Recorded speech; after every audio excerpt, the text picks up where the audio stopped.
কালকে আমি কালো জিরে কিনেছি। আমি রাত্রিবেলা লাউয়ের পাতা বাটা করেছি, তো আমার হাতের যেখানে আমার হাত যাবে ওখানে, হ্যাঁ, সে কালো জিরে আমি জানি না কেন ওই লাউয়ের পাতা বাটাটা পুরো একদম মানে মুখে দেওয়ার মতো না। আমি সকালবেলাও কালো জিরে দিয়ে রান্না করলাম, তখনও একই জিনিস। একটা জিনিস জানতে চাই অবশ্যই, মনে তো হচ্ছে যে ভালো।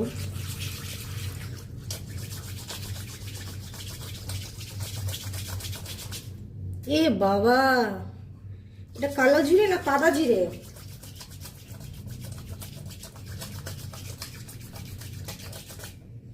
হুম,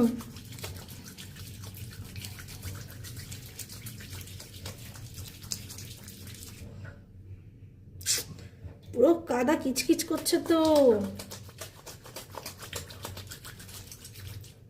দেখো, এটা নাকি কালো জিরে। এই যে কালো জিরে, নাম তো সে তো কালো জিরে ছিল, আবার এটা কালো জিরে।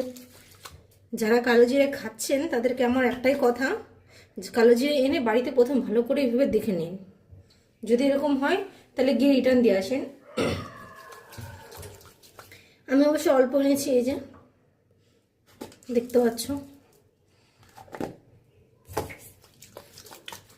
আমি তাই ভাবি লাউ পাতা বাটা আমি করব আর খেতে বিচ্ছিরি হবে, অসম্ভব। এই যে কাদা বেরোচ্ছে, দেখো টপ টপ করে শুধু কাদার ফোঁটা হচ্ছে। এই যে কাদা, এখানে দেখা, এখানে দেখা, কাদা কাদা, পুরো কাদা। হাতে না বুঝতে পারলেও এখানে বুঝতে পারবেন আপনারা যে কি পরিমাণে কাদা বেরিয়েছে। দেখুন এই জায়গাটা পরিষ্কার তো, দেখুন দেখুন পুরো কাদা।